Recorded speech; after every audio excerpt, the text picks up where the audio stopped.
अस्सलाम वालेकुम बच्चों, welcome to your ISP virtual lecture. ये आपका प्रोग्रामिंग फंडामेंटल का मॉड्यूल है और आपका लेक्चर नंबर 9 है। तो लेक्चर नंबर 8 में हम पढ़ रहे थे फंक्शंस के बारे में। अगर किसी ने नहीं देखा तो इस फंक्शन का एक्चुअली लेक्चर का लेक्चर नंबर 8, तो आपको लेक्चर नंबर 8 देखने की ज़रूरत है। आप पहले वो लेक्चर देखें, फिर आपको ये लेक्चर समझ आएगा। हम पढ़े थे फंक्शंस क्या होते हैं, फंक्शंस क्यों यूज़ किए जाते हैं और कहाँ कहाँ यूज़ किए जाते हैं। देखें, सबसे पहले हमने पढ़ा फंक्शन क्या होते हैं। फंक्शंस एक्चुअली हमने अगर कोई रिपीटेडली काम करना है, अगर हमने कोई कैलकुलेशन या कंप्यूटेशन रिपीटेडली करनी है, तो उसको हम बार बार क्यों एक ही चीज़ को लिखें, क्यों ना हम उसका एक डिफरेंट फंक्शन बना लें और उस फंक्शन के नेम को कॉल करें। तो एक्चुअली आपने एक कंप्यूटेशन या कैलकुलेशन करके रखी हुई है, आप उसका नाम से उसे कॉल कर रहे हैं, तो वो जो जो कैलकुलेशन उस फंक्शन के अंदर हुई हुई है वो आप मेन फंक्शन के अंदर कॉल करें जहाँ जहाँ आपको करनी है। ये एक्चुअल फंक्शन होते हैं। फंक्शन कॉल के बारे में पढ़ा है हमने, फंक्शन डेफिनेशन के बारे में पढ़ा है, फंक्शन की डेफिनेशन के बारे में पढ़ा है और डिक्लेरेशन के बारे में पढ़ा है। तो ये हम लेक्चर नंबर 8 में पढ़ के आ चुके हैं। अगर आपने लेक्चर नंबर 8 नहीं सुना तो पहले जाएं, आप वो लेक्चर सुने, उसके बाद आप लेक्चर नंबर 9 की तरफ आते हैं।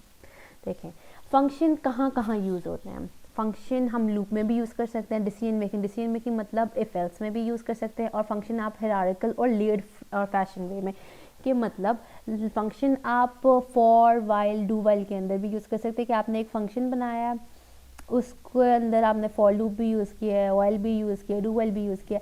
फंक्शन एक्चुअली अब से पहले आप जो थे वो सिर्फ मेन फंक्शन के अंदर सभी कोई काम कर रहे थे। अब आप एक मेन के अलावा, आप जो पहले इंट मेन लिखते थे और उसके अंदर सारा वर्किंग करते थे, अब आप इंट मेन के अलावा एक और फंक्शन बना रहे हैं, उसके अंदर वर्किंग कर रहे हैं। उसके अंदर आप इफ एल्स भी यूज़ कर सकते हैं। हायरार्किकल और लेयर्ड फैशन इसे कहते हैं कि आप एक फंक्शन के अंदर दूसरा फंक्शन भी कॉल कर सकते हैं। तो आगे हम कुछ एग्जांपल है उसे देख लेते हैं। देखें, मैंने आपको कहा आप लूप का क्या काम है कि आप फंक्शंस के अंदर भी लूप यूज़ कर सकते हैं। आपने क्या किया है, आपने एक बनाया फंक्शन जिसका नाम लिखा है वॉइड प्रिंट फंक, उसके अंदर आपने किया hello we are in print func, ठीक है। फिर उसके बाद आपने मेन, एक्चुअली अगर आप जब इसे कंपाइल करते हैं तो कंपाइलर मेन से ही शुरू करता है। बेशक ऊपर लिखा वॉइड प्रिंट फंक है, लेकिन वो इस फंक्शन को नहीं चलाएगा, वो बाय डिफ़ॉल्ट मेन फंक्शन से ही शुरू करेगा। यहाँ पे सबसे पहले प्रिंट हो जाएगा मेन फंक्शन, फिर आपका लगा है फॉर का लूप, फॉर लूप के अंदर लिखा है आपका प्रिंट फंक। देखें, इसका मतलब ये है आपका 1 से लेके 0 से लेके 14 तक आपका ये प्रिंट फंक कॉल हो रहा है, तो 14 दफ़ा वो यही लाइन प्रिंट करके आपको इस फंक्शन के अंदर देगा। जैसे आप नॉर्मल लूप में कर रहे थे, इसमें भी यही है, लेकिन उसमें आप वर्किंग भी यहीं पे कर रहे थे, लेकिन इसमें क्या है, आपने वर्किंग इस फंक्शन की कर दी है यहाँ पे। तो अब आप इस फंक्शन के नेम को यहाँ पे कॉल करेंगे तो काम वही होगा, या तो आप इस चीज़ को यहाँ पे लिख दें, ठीक है, सिंपल, या तो आपने अब क्योंकि ये फंक्शन डिफरेंट बना रहे हैं तो इस फंक्शन के नाम को यहाँ पे कॉल करें 15 टाइम, वो यही फंक्शन आपको प्रिंट करके दिखा देगा। सिंपल लूप में इस तरीके से यूज होता है। इफ एल्स में डिसीजन मेकिंग है। इफ एल्स का क्या है, देखें ये भी एग्जांपल एक दफ़ा देख लेते हैं। आपने बनाया एक फंक्शन वॉइड फंक 1 वॉइड फंक 2, दो फंक्शंस बनाए हैं, मेन के ऊपर बना रहे हैं हम ये फंक्शंस। हम बाद में मैं आपको ये बताती हूँ जब आप मेन के नीचे बनाएंगे, अभी हम सिर्फ काम करें मेन के ऊपर फंक्शन से। अब आपने, क्योंकि मैंने आपको बताया बाय डिफ़ॉल्ट आपका कंपाइलर मेन से स्टार्ट करेगा, वो मेन से स्टार्ट करेगा, इनपुट लेगा वो यूज़र से, फिर वो कहेगा, देखें सिंपल क्या किया, एक इनपुट नाम का वेरिएबल बनाया है, उसमें यूज़र से इनपुट लिया। अब उसने क्या किया, if input is less than 10, user ने इस केस में, इफ़ केस में हो सकता है 3 एंटर कर दिया है, 4 5 6 कुछ भी ऐसा एंटर किया है जो आपका फर्स्ट कंडीशन ट्रू हो गई है, तो क्या होगा, आपका फंक 1 पहले कॉल होगा, फिर उसके बाद फंक 2 कॉल होगा। सिंपल, जैसे हम इफ एल्स में करते हुए आ रहे हैं कि पहले अगर आपका कंडीशन ट्रू हो गई तो इसके अंदर वाली स्टेटमेंट एग्जीक्यूट हो जाएंगी। अगर अब इस केस में यूज़र ने 10 से बड़ी कोई वैल्यू एंटर कर दी है तो वो इसको नहीं, इस पर कुछ भी करेगा, वो इसे छोड़ देगा, एल्स पे आ जाएगा। एल्स पे वो फिर पहले फंक्शन 2 को कॉल करेगा फंक्शन 1 में, जब वो फंक्शन 2 को कॉल करेगा तो ये वाली सी आउट स्टेटमेंट चल जाएगी, जब वो फंक्शन 1 को कॉल करेगा तो वो ये वाली सी आउट स्टेटमेंट चल जाएगी। सिंपल, लूप का भी सिंपल, इफ एल्स का भी सिंपल। फंक्शंस हम पहले कर चुके हैं, कैसे लिखना है, क्या करना है, ये मैं आपको पहले बता चुकी हूँ। इसके अलावा जो आपका हायरार्किकल और लेयर्ड और फैशन फंक्शन की बात करते हैं, इसमें क्या होता है, ये एक्चुअली आप क्या कर रहे हैं, एक फंक्शन के अंदर दूसरा फंक्शन कॉल कर रहे हैं। देखें किस तरीके से, आपने वॉइड सेकंड के नाम से एक फंक्शन बनाया, एक वॉइड फर्स्ट के नाम से फंक्शन बनाया, फिर void first के अंदर आप देख रहे हैं ये क्या है, ये void फर्स्ट के अंदर आप ये सेकंड को कॉल कर रहे हैं। तो क्या कर रहे हैं आप, एक फंक्शन के अंदर दूसरे फंक्शन को कॉल कर रहे हैं। तो अगर आप ये वाला फंक्शन मेन में कॉल करेंगे ना यहाँ पे, तो आपका क्या होगा, आपकी ये लाइन भी एग्जीक्यूट होगी और आपकी जो सेकंड के अंदर लिखी है वो ये वाली लाइन भी एग्जीक्यूट होगी, क्योंकि आप फर्स्ट के अंदर सेकंड को कॉल कर रहे हैं और फिर उसे मेन में कॉल कर रहे हैं। तो ये आप देखें एक हायरार्की है, आप फर्स्ट के अंदर सेकंड को कॉल कर रहे हैं और जब आप फर्स्ट फंक्शन मेन में कॉल करेंगे तो बाय डिफॉल्ट सेकंड तो फर्स्ट में कॉल हो ही रहा है। आप इसे अपने कंपाइलर पे रन करके भी देखें तो आपको ज़्यादा आइडिया होगा। तो अब आपको समझ आ गया कि किसी किसी लूप में यूज़ करते हैं, किसी किसी डिसीजन मेकिंग में इफ एल्स में यूज़ करते हैं, किसी से हायरार्किकल यूज़ करते हैं। देखें ये बात हो गई हम जो कर रहे हैं, ये तो हो गया ना आप सिंपल काम कर रहे हैं, ये आपने फंक्शन बनाए हैं मेन से ऊपर। अगर आप देखें यही वाले आप फंक्शन मेन से नीचे लिख दें, आपने क्या किया, आपने मेन से ऊपर वाले फंक्शंस कर दिए रिमूव और लिख दिए मेन से नीचे। मेन से ऊपर लिखते हैं जब आप, तो आपको फंक्शन की प्रोटोटाइप ऊपर नहीं लिखनी पड़ती। जब आप मेन से नीचे लिखते हैं तो आपको फंक्शन की प्रोटोटाइप मेन के ऊपर लिखनी पड़ती है। तो फंक्शन की प्रोटोटाइप क्या होती है, फंक्शन का नेम सेमीकोलन, आपका कौन सा फंक्शन है, एक void सेकंड के नाम से, एक void फर्स्ट के नाम से है, तो आपका एक void फर्स्ट के नाम से फंक्शन बन जाएगा और एक आपका void सेकंड के नाम से बन जाएगा। सिंपल। देखें अब क्या हुआ है, जब हमने फंक्शन ऊपर लिखा हुआ था तो हमने ये चीज़ नहीं लिखी थी, प्रोटोटाइप नहीं लिखी थी। जब हमने फंक्शन नीचे लिखे हमने मेन से, तो हमें ये ऊपर प्रोटोटाइप लिखने की ज़रूरत है। तो ये डिफरेंस है मेन से ऊपर फंक्शन लिखने के और मेन के नीचे फंक्शन लिखने की। एरर नहीं है, आप दोनों वे में लिख सकते हैं, आप ऊपर भी लिख सकते हैं, आप नीचे भी लिख सकते हैं। लेकिन अगर आप ऊपर लिखेंगे तो आपको फंक्शन की प्रोटोटाइप ऊपर नहीं डिफाइन करनी पड़ेगी। अगर आप मेन से नीचे लिखेंगे तो आपको फंक्शन की प्रोटोटाइप डिफाइन करनी पड़ेगी ऊपर। फंक्शन ओवरलोडिंग, फंक्शन ओवरलोडिंग का क्या कॉन्सेप्ट है, फंक्शन ओवरलोडिंग का कॉन्सेप्ट ये कि आप एक ही नाम के डिफरेंट फंक्शंस बना सकते हैं, लेकिन आपको उनको जो आर्ग्यूमेंट्स पास करने हैं वो डिफरेंट होंगे। आप देखें इसके अंदर थोड़ा सा आप वर्डिंग्स का ख्याल करें। आप एक ही नाम के फंक्शन बना सकते हैं जिसे नेम फंक्शन का सिग्नेचर भी कहते हैं, नेम या सिग्नेचर, ठीक है। ये आप इसे नेम कह सकते हैं या सिग्नेचर। ये आपके रिटर्न टाइप्स और डेटा टाइप्स होते हैं, ये आपके आर्ग्यूमेंट्स या पैरामीटर्स होते हैं। अब आप जब वर्डिंग्स पे ज़्यादा फोकस रखें ताकि अगर मैं बार बार अगर ये वर्डिंग्स यूज़ करूँ तो आपको पता हो कि मैं आर्ग्यूमेंट्स या पैरामीटर्स किसको रेफर कर रही हूँ। नेम फंक्शन के नेम सॉरी फंक्शन की नेम और सिग्नेचर का क्या मतलब है और रिटर्न टाइप और डेटा टाइप का क्या मतलब है। तो अब देखें फंक्शन ओवरलोडिंग का कॉन्सेप्ट ये है कि आप एक ही नाम के डिफरेंट फंक्शन बना सकते हैं, लेकिन उसमें डिफरेंस क्या होना चाहिए, आपके पैरामीटर्स या आर्ग्यूमेंट्स डिफरेंट होना चाहिए। अगर आप सेम पैरामीटर सेम आर्ग्यूमेंट्स उसे देंगे पास कराएंगे और सेम ही नाम होगा तो आपको एरर आएगा। अगर आप यहाँ पे भी डिफरेंस नहीं देंगे तो भी आपको कोई ना कोई वो एरर देगा। आपको रिटर्न टाइप भी हैं और आपके पैरामीटर्स भी हैं, इनमें डिफरेंट होना चाहिए। तो फंक्शन ओवरलोडिंग का कॉन्सेप्ट ये है, function overloading is a feature in C++ where two or more functions can have the same name but different parameters। तो देखिए आप यहाँ पे नेम सेम है पर पैरामीटर्स डिफरेंट हैं। तो ये हो गया आपका फंक्शन ओवरलोडिंग का कॉन्सेप्ट। देखें एक एग्जाम्पल है, क्या किया हमने, अब ये हमने देखें मेन से इंट मेन से नीचे फंक्शन बनाया है ना, तो अब आपको ऊपर प्रोटोटाइप लिखने की ज़रूरत है। अगर आप ये प्रोटोटाइप नहीं लिखेंगे आपको एरर देगा। आपने क्या बनाया है, void डिस्प्ले डिस्प्ले डिस्प्ले, तीन सेम नाम सेम सिग्नेचर के फंक्शन बनाया है, लेकिन आपने उसको जो पास किया है आर्ग्यूमेंट और पैरामीटर वो डिफरेंट है। अगर आप सेम पास करेंगे तो आपको एरर देगा। आप सेम भी पास करके देख लें, आप डिफरेंट भी करके देख लें, आप कंपाइलर्स पे अपने से रन करें, इंशाल्लाह आपको कोई एरर नहीं देगा अभी इस फॉर्म में। लेकिन अगर आप इससे सेम पैरामीटर्स देंगे तो फिर आप देखें आपको किस टाइप के एरर देता है। आप अपने एरर्स को पढ़ा कर उसे अंडरस्टैंड करने की कोशिश किया करें कि ये एरर में क्या मसला है। ये कुछ एक्टिविटी है, ये आप क्लास एक्टिविटी है, या आपके लिए है कि आप ये अपने क्लास के ड्यूरेशन के अंदर करें बैठ के। अब नया कॉन्सेप्ट, अब तक हमने पढ़ लिया फंक्शन कॉल, फंक्शन डेफिनेशन, उसके अलावा फंक्शन के प्रोटोटाइप, फंक्शन का सिग्नेचर किसे कहते हैं, और फंक्शन के पैरामीटर्स और आर्ग्यूमेंट्स क्या होते हैं। फंक्शन हम कहाँ कहाँ लूप्स में यूज़ कर सकते हैं, आपके फेल्स में यूज़ कर सकते हैं, इसके अलावा आप हायरार्किकल फॉर्म यूज़ करते हैं। अब इसमें देखते हैं वेरिएबल्स। इसके अंदर दो तरीके के वेरिएबल्स होते हैं, लोकल वेरिएबल्स और ग्लोबल वेरिएबल्स। इनमें डिफरेंस क्या है? अगर आपने कोई भी वेरिएबल डिक्लेयर कराया है किसी भी फंक्शन के अंदर, वो मेन फंक्शन हो या आपके डिफरेंट फंक्शंस, आपने डिस्प्ले का फंक्शन बनाया हुआ और वहाँ पे आपने जैसे सिंपल आप वेरिएबल डिक्लेयर कराते हैं, इनिशियलाइज कराते हैं, वैसे कराए, तो वो लोकली सिर्फ और सिर्फ आप उसी फंक्शन के अंदर उससे एक्सेस कर सकते हैं। अगर उसे कहते हैं local function. Defined with in a function of block, accessible only with in a function of block. देखें मैंने आपको बताया कि एक फंक्शन आपने बनाया है, उसके अंदर आपने एक वेरिएबल डिक्लेयर कराया और इनिशियलाइज कराया, तो अब जो है वो सिर्फ और सिर्फ वो उसी फंक्शन के अंदर एक्सेसिबल है वेरिएबल। अगर आप उसी नाम का अब फॉर एग्जांपल आप सम का एक बना रहे हैं फंक्शन, अब आपने क्या किया है, उसके अंदर एक सम का वेरिएबल रखा है, एक num1 num2 और सम का लिख रखा है, हम num1 num2 को ऐड करके सम में रख रहे हैं, तो अब आपका एक वेरिएबल बना हुआ है सम, और अब आप मेन में भी सम का फंक्शन लिख रहे हैं या सम का वेरिएबल लिख रहे हैं, तो आप जो सम में वहाँ वैल्यू आपने स्टोर कराई है वो वहाँ मेन में आप एक्सेस नहीं कर सकते। तो लोकल वेरिएबल और ग्लोबल वेरिएबल में डिफरेंस ये है कि लोकल वेरिएबल आपने जिस भी फंक्शन में लिखा है वो लोकली सिर्फ और सिर्फ उसी फंक्शन में आप एक्सेसिबल है। ग्लोबल वेरिएबल क्या होता है?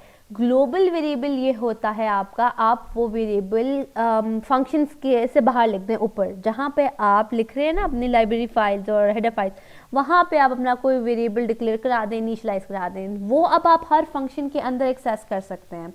लेकिन अगर आपने सिर्फ और सिर्फ आपका जो आपने वेरिएबल लिखा है फंक्शन के अंदर वो उसी फंक्शन के अंदर एक्सेसिबल है, वो ओवरऑल पूरे के पूरे आपके प्रोग्राम में एक्सेसिबल नहीं है।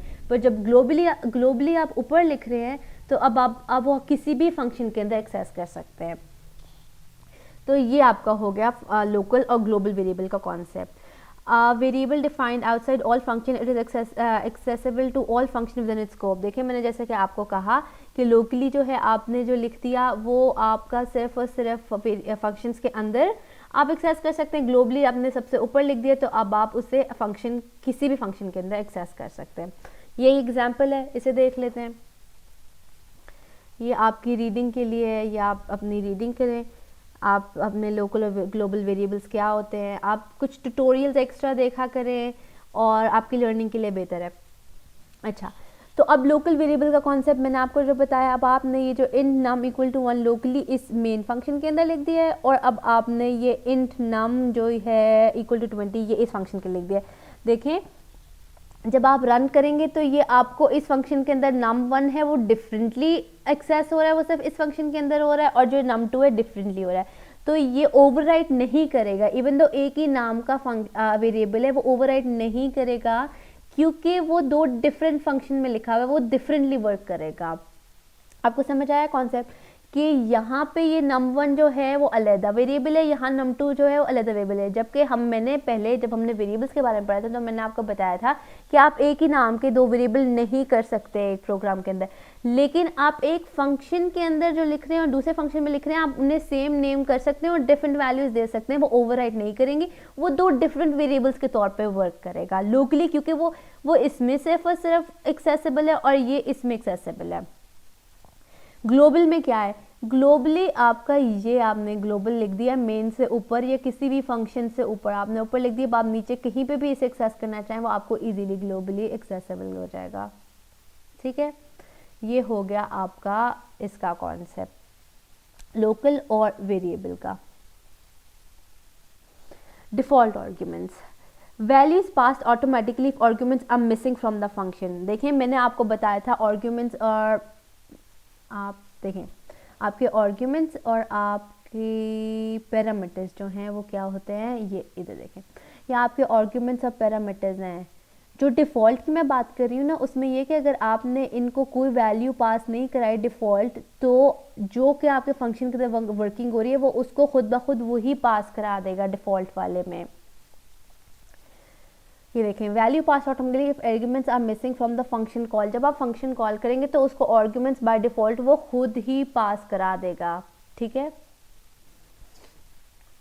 Must be a constant declared in a prototype. देखें प्रोटोटाइप के अंदर ये डिक्लेयर्ड जो है आपका, ये देखें क्या प्रोटोटाइप क्या होता है, मैंने आपको बताया था कि आपने फंक्शन से ऊपर जो आप लिखते हैं, आप अगर आप मेन फंक्शन से नीचे अपने फंक्शंस लिख रहे हैं तो वो आपने ऊपर प्रोटोटाइप लिखनी है। तो उस प्रोटोटाइप के अंदर आपने कोई इनिशियलाइज करा दिया है या आपने उसको कोई ना कोई वैल्यू दे दिया है, तो अगर आपने नीचे उसके आर्गुमेंट्स नहीं लिखे, कोई पास नहीं कराए, तो आप प्रोटोटाइप में करा चुके हैं, तो वो बाय डिफ़ॉल्ट जो प्रोटोटाइप में उसके आर्गुमेंट्स हैं वो बाय डिफ़ॉल्ट नीचे फंक्शन कॉल के अंदर खुद ब खुद वो पास हो जाएंगे। ये होता है डिफ़ॉल्ट आर्गुमेंट्स का concept. If not all parameters to a function have default values, the ones without default must be declared first in the parameter list। देखें अगर अब आपने कोई और वेरिएबल यूज़ करना है जो आपने ऊपर प्रोटोटाइप के अंदर उसको नहीं वेरिएबल यूज़ किया हुआ, तो अब आपने जो भी नीचे फंक्शन लिखा है उसके अंदर अब आपको वो फंक्शन पास कराना पड़ेगा, लिखना पड़ेगा। अदरवाइज क्योंकि आपने प्रोटोटाइप के अंदर वो वेरिएबल नहीं लिखा और आप नीचे यूज़ करना चाहें तो बाय डिफ़ॉल्ट वो पास नहीं करेगा, क्योंकि वो उसके अंदर लिखा ही नहीं हुआ है। जब लिखा हुआ होता है प्रोटोटाइप के अंदर, देखें प्रोटोटाइप के अंदर लिख दिया इंट इक्वल टू 0, अब आप नीचे अगर इंट आपने कोई भी वेरिएबल पास कराना है तो आपको क्या होगा कि अब आपने उसको ऊपर डिक्लेयर करा दिया, वो बाय डिफ़ॉल्ट नीचे आर्गुमेंट्स में पास हो जाएगा। लेकिन अगर अब आपने वो कुछ लिखा ही नहीं है अपने प्रोटोटाइप के अंदर वेरिएबल, तो वो नीचे पास कैसे होगा, वो नहीं हो सकता। तो तब आपको नीचे अपने प्रोग्राम के अंदर या अपने फंक्शन के अंदर लिखने की ज़रूरत है। ये देखें यहाँ पे हम देखते हैं क्या है, ये आपने क्या लिखा हुआ है, आपका प्रोटोटाइप। ये देखें आपका ये फंक्शन का प्रोटोटाइप है, उसमें आपने क्या किया, इंट p इक्वल टू 10, अब p इक्वल टू 19। देखें अब आपने यहाँ पे इसको क्या किया, वैल्यू दे दी है। अब आप यहाँ आपने क्या किया, जब इस फंक्शन को लिखा आपने यहाँ पे इसको कोई वैल्यू पास नहीं कराई, लेकिन डिफ़ॉल्ट वैल्यू क्योंकि आप 19 दे चुके हैं, आपने कोई ओवरराइड भी नहीं कराई, तो क्या होगा, p को 19 आपने वैल्यू दे दी थी ऊपर प्रोटोटाइप के अंदर। अब आप जब इसे रन करेंगे कंपाइलर पे तो डिफ़ॉल्ट वैल्यू p की इधर 19 आएगी, जबकि इवन दो आपने इस फंक्शन के अंदर उसको कोई वैल्यू नहीं दी हुई, लेकिन क्योंकि आपने प्रोटोटाइप के अंदर उसको एक डिफ़ॉल्ट वैल्यू दे दी थी, इनिशियलाइज करा दिया था, तो वो अब आप यहाँ पे वो खुद ब खुद बाय डिफ़ॉल्ट पास हो जाएगी। अच्छा देखें अगर आप यहाँ पे एक और वेरिएबल बनाना चाह रहे हैं अपना q के नाम से, इंटीजर टाइप के बना लेते हैं। देखें अब आपने क्योंकि यहाँ पे q को कोई वैल्यू नहीं दी हुई, तो q में यहाँ पे कोई वैल्यू नहीं आएगी, क्योंकि p को आप वैल्यू दे चुके थे, इवन तो आपने यहाँ पे नहीं लिखी, फिर भी वो बाय डिफ़ॉल्ट इधर पास हो जाएगी। q को आपने ऊपर कोई ना डिक्लेयर कराया ना इनिशियलाइज कराया, तो यहाँ पे कोई वैल्यू नहीं आएगी। अब तक आपको समझ आ गई होगी लोकल और ग्लोबल वेरिएबल्स क्या होते हैं, डिफ़ॉल्ट आर्ग्यूमेंट्स क्या होते हैं, किधर किधर फंक्शंस यूज़ होते हैं। अब नया एक लास्ट कॉन्सेप्ट रह गया है हमारे फंक्शंस का, वो है वैल्यू पासिंग बाय रेफरेंस और बाय वैल्यू। फंक्शन को कोई चीज़ बाय रेफरेंस कॉल करना या बाय वैल्यू कॉल करना। ये इम्प्लीमेंटेशन जो है मैं आपको लैब में करके दिखाऊंगी, थ्योरेटिकली मैं आपको समझा देती हूँ कि बाय रेफरेंस और बाय वैल्यू क्या होता है। जब आप बाय रेफरेंस कॉल कर रहे होते हैं, या पहले हम बात करते हैं बाय वैल्यू के, जब आप बाय वैल्यू कॉल करते हैं तो क्या होता है कि आपका जो भी आपने अपना बनाया हुआ फंक्शन और आप उसे कॉल कर रहे हैं बाय वैल्यू, बाय रेफरेंस जब आप कॉल करते हैं उसके साथ एम्परसेंट का साइन देते हैं, एंड का साइन। जब आप उसे बाय वैल्यू कॉल करते हैं, आप सिंपली जैसे हम कॉल करते हुए आ रहे हैं, हम बाय वैल्यू ही कॉल कर रहे हैं। तो क्या होता है, अगर आपने फंक्शन के अंदर सम का अगर बनाया है, फंक्शन हमने सम का बनाया है, उसके अंदर दो वेरिएबल्स डिक्लेयर कराए हुए हैं a b, और उसे सम में स्टोर करा रहे हैं सॉरी। तो अब आपका जो सम का फंक्शन बना हुआ है ना, उसमें क्या होगा कि मैनिपुलेट हो जाएगा आपका a और b की वैल्यू जो आपने ऐड की है और सम के अंदर स्टोर कराई है, ठीक है। फिर नीचे आपने उसी को सब्ट्रैक्ट भी कर दिया e और b, क्योंकि अब आप आपने a और b को ऐड करके a में स्टोर करा दिया है। अब क्या होगा, अब आप नीचे से सब्ट्रैक्ट कर रहे हैं, अब a में से b को सब्ट्रैक्ट कर रहे हैं, क्योंकि अब आपकी वैल्यू अपडेट हो चुकी थी, a और b को ऐड करके a में स्टोर हो चुकी थी, अब आप उसे सब्ट्रैक्ट नीचे एज अ यूज़ कर रहे हैं, तो a की वैल्यू क्या हो गई थी, अपडेट। तो जो बाय वैल्यू होती है वो अपडेट वहीं पे हो तो जाती है, लेकिन जब आप उसे मेन में कॉल करते हैं वहाँ पे वो अपडेटेड वैल्यू नहीं शो कराता, वो सिर्फ फंक्शन के ही अंदर आपको अपडेटेड वैल्यू शो कराता है। और जब आप मेन में कॉल करते हैं तो वो आपको अपडेटेड वैल्यू शो नहीं कराता। बट जब आप बाय रेफरेंस कॉल करते हैं तो अब आपकी जो वैल्यू, सेम मैं कह रही हूँ, आप ए और बी को ऐड करके ए में स्टोर करा रहे हैं, आपने जब ए में स्टोर करा दिया आपकी वैल्यू हो गई अपडेट, ऐड होके वैल्यू हो गई अपडेट। अब आप ए को बी से सब्ट्रैक्ट करें तो अब आप अपडेटेड वैल्यू को सब्ट्रैक्ट कर रहे हैं। तो अब आप जब मेन के अंदर उस फंक्शन को कॉल करेंगे बाय रेफरेंस तो अब वो आपको अपडेटेड वैल्यू देगा, बाय वैल्यू में वो आपको अपडेटेड वैल्यू नहीं देगा, बाय रेफरेंस में वो आपको अपडेटेड वैल्यू देगा। तो ये हो गया है आपका बाय वैल्यू और बाय रेफरेंस का कॉन्सेप्ट। आप एम्परसेंड का साइन यूज़ करते हैं बाय रेफरेंस में करने के लिए। देखें ये एक एग्जांपल है, ये आपने प्रोटाइप लिख दी, void get V int and ampersand का साइन दे दिया है। ये आपका मेन है, इसके अंदर आपने ये वाला बनाया था एक फंक्शन जिसका प्रोटाइप यहाँ हमने लिखा था। अब आपने जो एम्परसेंड दिया हुआ है वो अब आप उसे बाय रेफरेंस यहाँ पे कॉल कर रहे हैं। ठीक है, होपफुली आपको ये कॉन्सेप्ट समझ आ गया होगा, नहीं अगर है तो हम इसे लैब में प्रॉपरली इम्प्लीमेंट भी करके दिखाएंगे।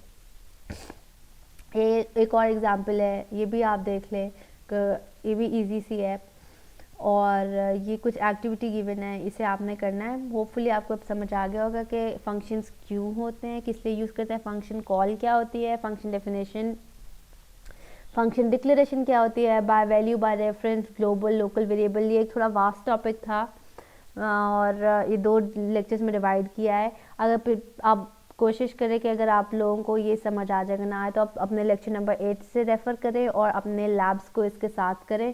तो होपफुली इतना डिफ़िकल्ट नहीं था लेकिन लंबा था, आपको ज़रूर समझ आ गया होगा ये। अब तक ना आया तो आप फिर भी इससे रिलेटेड कोई भी क्वेश्चन मुझसे पूछ सकते हैं।